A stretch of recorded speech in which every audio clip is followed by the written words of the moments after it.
You will hear a number of different recordings, and you will have to answer questions on what you hear.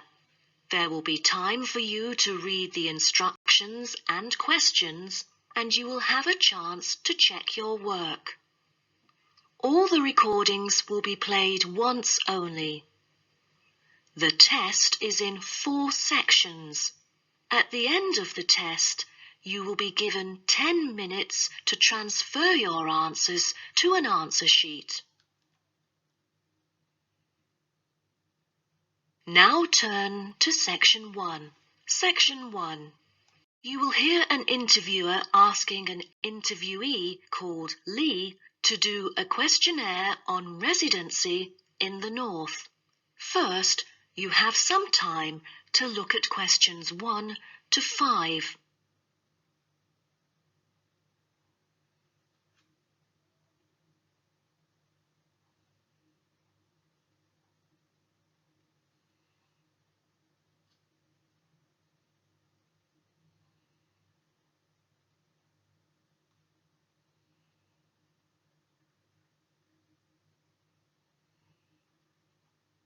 You will see that there is an example which has been done for you. On this occasion only, the conversation relating to this will be played first. Excuse me? Yes. I was wondering if you could spare a few minutes to do a questionnaire on your residency here in the North. It won't take long. No, that's fine. Lovely. First of all, may I get some information about yourself? Okay. May I know your name and age? My name's Lee, and I'm 19 years old now. Lee says that he is 19 years old now, so 19 has been written in the space. Now we shall begin.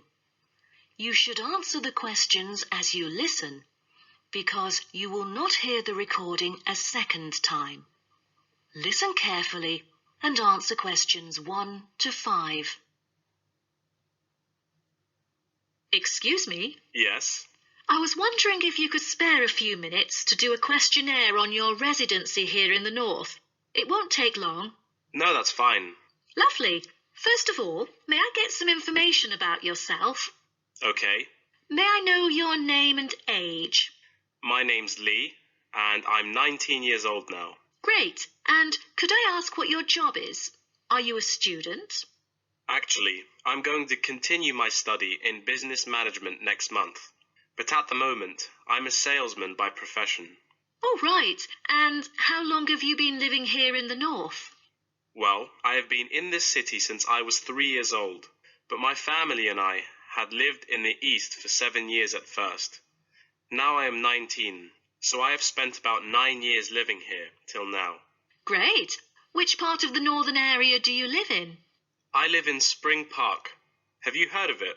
Yes, of course. So what about your accommodation? Do you live in a house or a flat or something similar?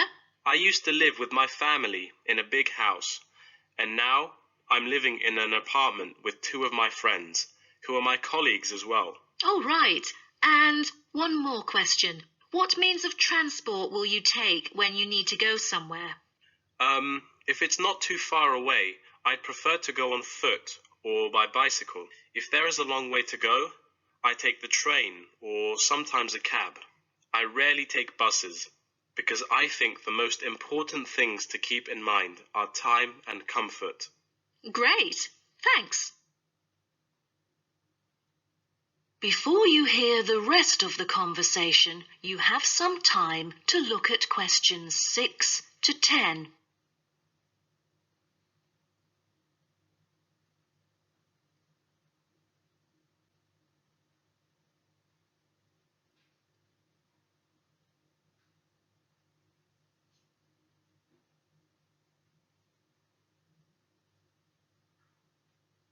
Now listen and answer questions 6 to 10. Now, let's go to the second part of my questionnaire. I'd like you to tell me, how often do you dine out? Is it once a week or several times a year? I'm afraid neither of those options agree with me. I don't often go out for dinner, maybe once a month, Every week just seems too often for me. Okay, then where do you usually go for recreation? I often go to places that other people go to. I sometimes go clubbing after work. You know, there are some fantastic clubs nearby. And if you do not have to work during the day, will you go for a show or something? You know, there is a newly built theatre that opened last month in Spring Park, but I rarely go there because it's too expensive. I prefer to go to the cinema to see some of the latest movies. Do you like doing sports? And what is your main form of exercise? I like swimming and I go to the gym occasionally, but I spend most of my spare time sailing. All right. Last question. Have you taken any part-time courses? Yes, because I'm really keen on cartoons. I'm doing a Japanese course during the weekends, but I'm still a beginner. Wow, what a special language. Most people I know would like to learn Spanish or Latin. You must be brilliant. Well, thank you very much for your time. No problem. Bye. That is the end of section 1. You now have half a minute to check your answers.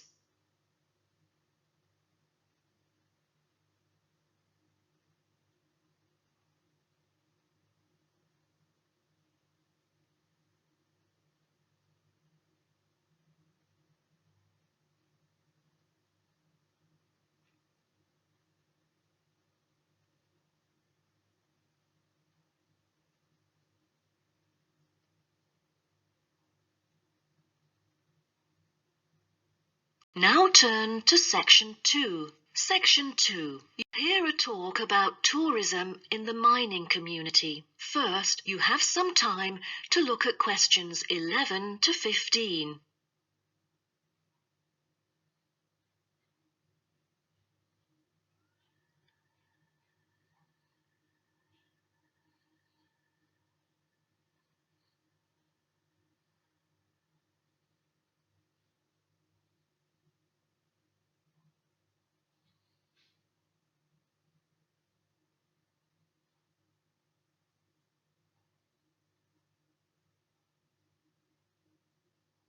Now listen carefully and answer questions 11 to 15. Hello, I'm delighted to welcome you to our mining community and very pleased that you're interested in the ores and pits of this area. I think you'll be pleasantly surprised with your special experience here. Now, let me start by giving you some warnings on safety rules and regulations. Rule number 1, always wear safety equipment. There is a litany of safety equipment that mining workers use for their protection, from helmets to safety glasses and gloves. It is essential that all workers wear the necessary safety equipment at all times. There have been countless stories of workers being saved by helmets, which are the hard hats that you can see on the shelf beside you. So, visitors wearing helmets is mandatory in the mining area, although you are free to take them off when you're in the mining museum and picnic area. You won't need to pay any deposit, though you should return them to the counter once you finish the visit. The helmets are offered in all sizes, so choose a suitable one. All right. Our mining community is currently being refurbished for some of the main area, so please make a note of that, and you'll know what to look out for. So, when you go in or out of the mine, please pay attention to the road, for it has just been repaired because of the rough surface and can be really slippery since it's still wet. The history and process of tin mining are complicated and involve a lot of special words, but here you will see how it was and still is done. After a short 5 to 10 minute walk, visitors can track round a numbered route with clear explanations. Most of the tour is in the open air, so nice weather helps. All areas are clearly posted with signs, but if you have problems travelling around or climbing up and down, you can turn to the staff here, and we are happy to help. If you're interested, Blue Hills Tin Stream is a working water-powered tin streaming mill that gives visitors a very clear idea of how difficult it is to get tin out of rock. I hope you'll enjoy the informative indoor presentation and this self-guided tour, but you have to bear one thing in mind, that smoking is forbidden throughout the whole community. Though you can take phones and of course use them, you'll also be surprised that there will be more than just one place to go in the mine. The underground tunnel is now being refurbished and only relevant workers can access it. But it will soon be all finished, and I believe it's a lovely place for you to explore around. Don't forget to wear protective clothing. It's mandatory. Before you hear the rest of the talk, you have some time to look at questions 16 to 20.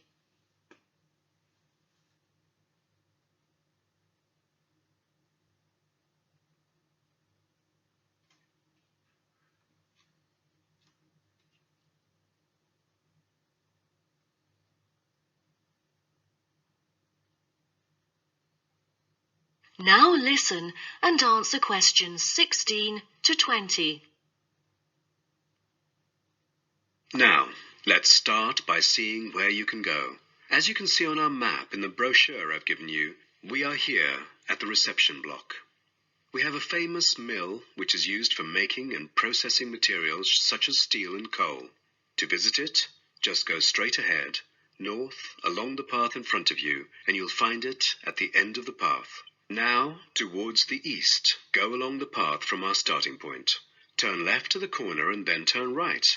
There is a car park at the east end of the lane. To the west, there is a museum.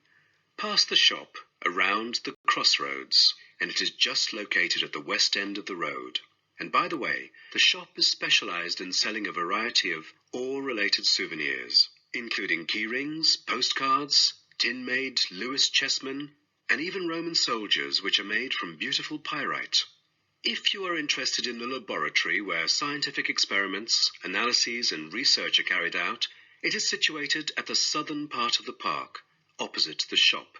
I bet you'll be happy to hear that this laboratory is also used for gold and crystal refinement, so don't miss this one for the sake of it. I assume by this time you'll all need some rest and refreshment. So we have an excellent cafe which caters for delicious food and beverages at the other side of the road next to the shop. Of course, if you want to spend some time in the fresh air, we have a perfect picnic area which is just right and northeast of the reception block. Further east, there is a path leading to the northern part of the park, and at the end of it is the toilet. Now, most of the visitors would choose to use the mailbox and send the beautiful postcards to their friends. To reach it, just... That is the end of section 2. You now have half a minute to check your answers.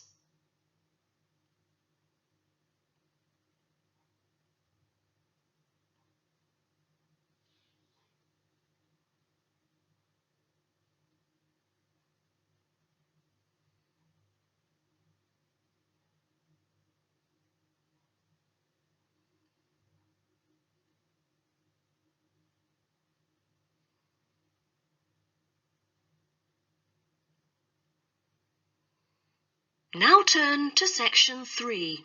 Section 3. You will hear two students called Karen and Dave discussing the assignment for their biology class. First, you have some time to look at questions 21 to 27.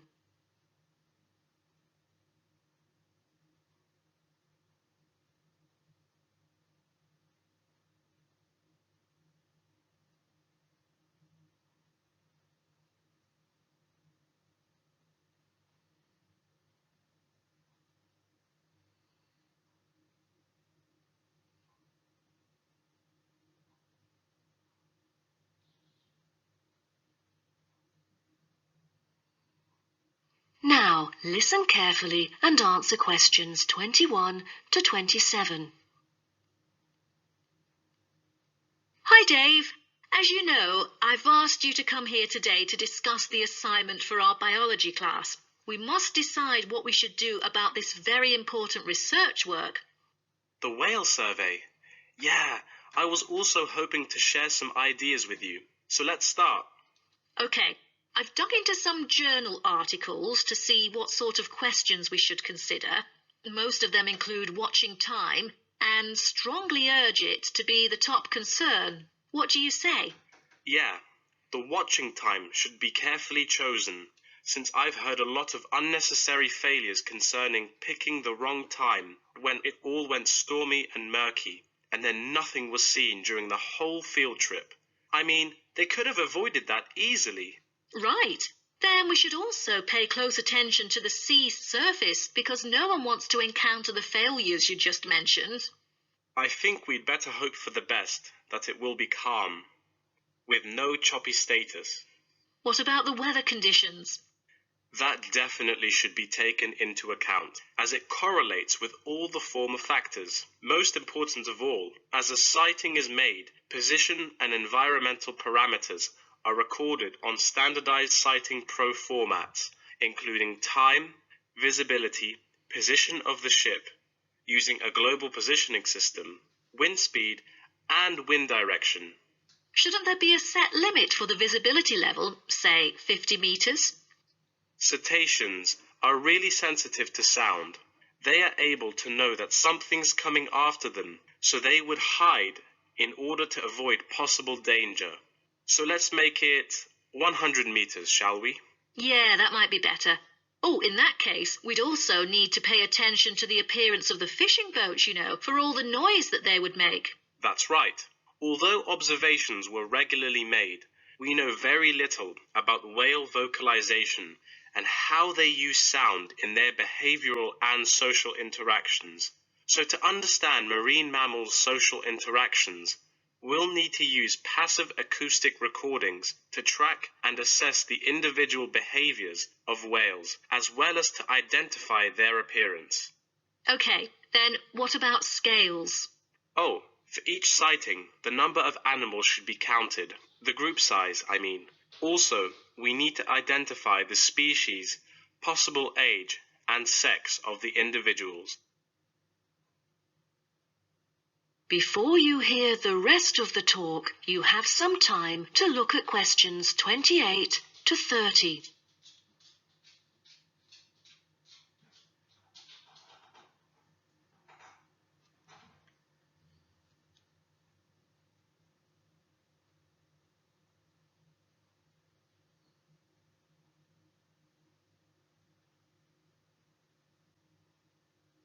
Now, listen and answer questions 28 to 30. Speaking of identifying species, we need to find out the unique physical features of each whale. Let's start with the sperm whale. The sperm whale is the largest toothed whale, yet it's only a quarter of that of the blue whale. Its unique body is unlikely to be confused with any other species, and that distinctive shape comes from its very large, block-shaped head, which can be 1/4 to 1/3 of its length. The sperm whale's flukes are triangular and very thick.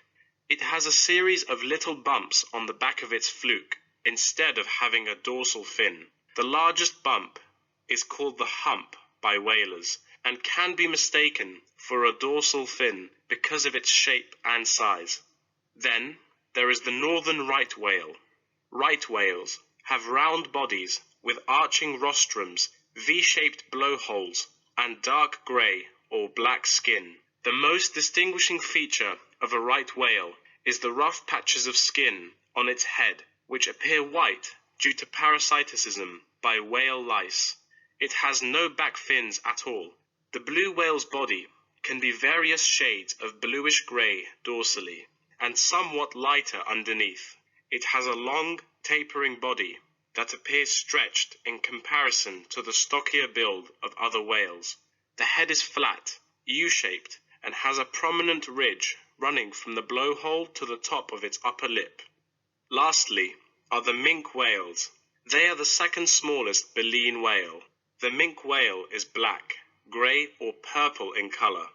Common minke whales are distinguished from other whales by a white band they have on each flipper. Their long back and tiny dorsal fin, 2/3 of the way down their back, is quite distinctive. That is the end of section 3. You now have half a minute to check your answers.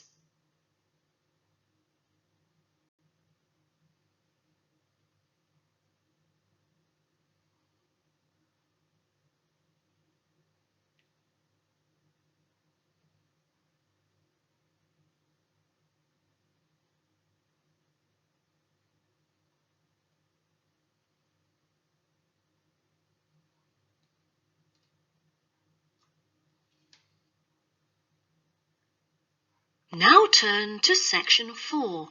Section 4. You will hear part of a lecture about the biography of Samuel Cunard and his shipping company. First, you have some time to look at questions 31 to 40.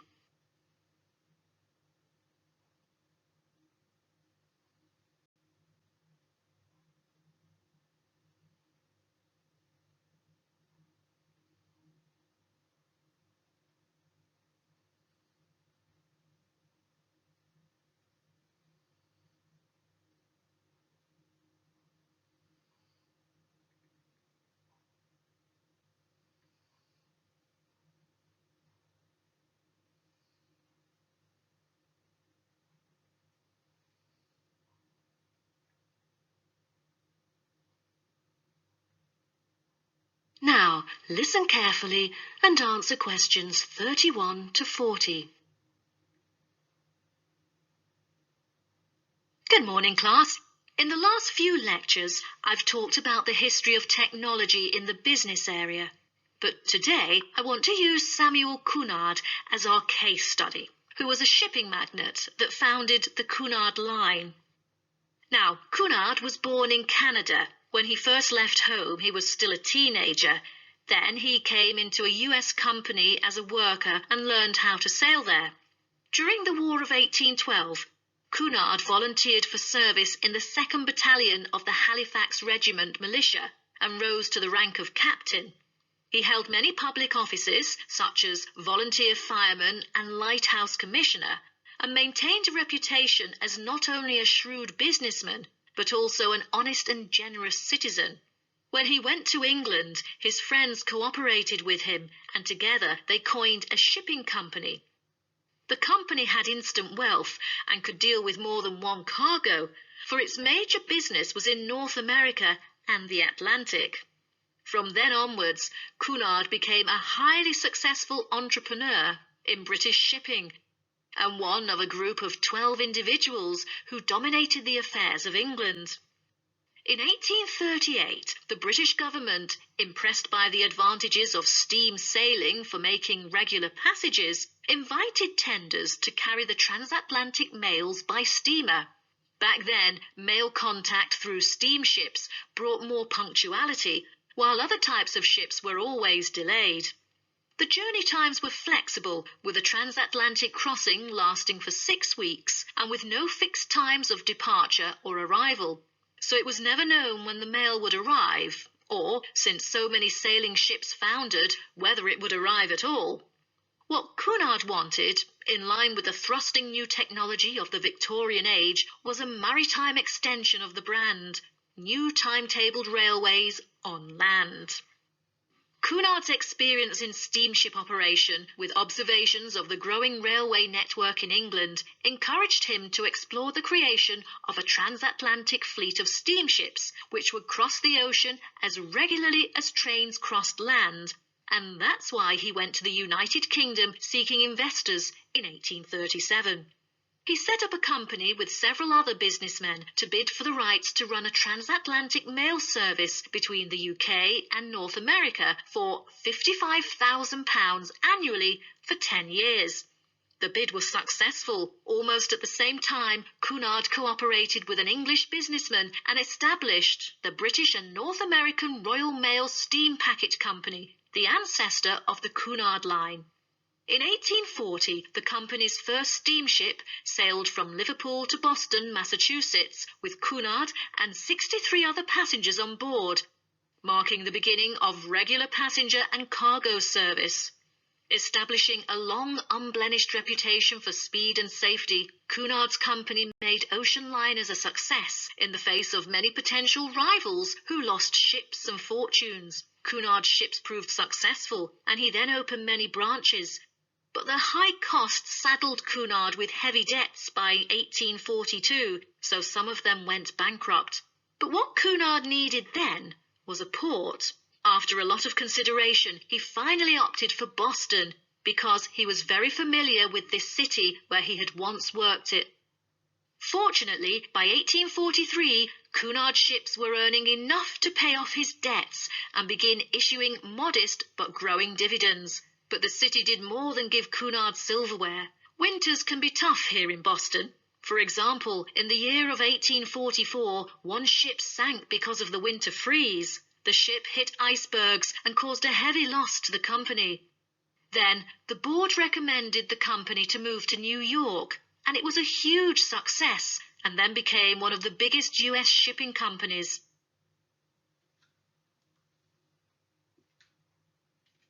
Cunard himself made safety his priority, and to this day, Cunard has never been responsible for the loss of a single passenger or a single mail bag on the Atlantic run. Cunard's conservative nature enabled his company to see off rivals and to take a measured and steady approach when it came to the introduction of new technology like radio communication. In the early years of his career, Cunard took a prominent part in community activities and various charitable organizations, as well as mercantile affairs which extended throughout the Atlantic provinces. Back then, there were hardly any entertainment facilities on board. In order to make sure that the passengers could have a comfortable journey, newspapers were printed on board. Cunard was gratefully remembered for employing his capital in shipbuilding activities in the hard times of the 1830s because this enterprise had circulated money where there would otherwise be poverty and stagnation. His competitiveness and his obsession not to waste time were important characteristics of his personality. Prior to 1912, the shipping line had focused on speed and soon was renowned for its velocity and safety. Although early in life Cunard was imperious, he learned diplomacy and became a skillful and persuasive negotiator. His contemporaries admired him for the contribution to transatlantic communication by the line popularly called by his name. After that, for affluent transatlantic passengers, Cunard brought new levels of luxury to ocean travel, lavish suites, a swimming pool, gymnasium, ballroom, electricity, and more, just like that of luxurious hotels. Okay, so does anyone have any? That is the end of section 4. You now have half a minute to check your answers.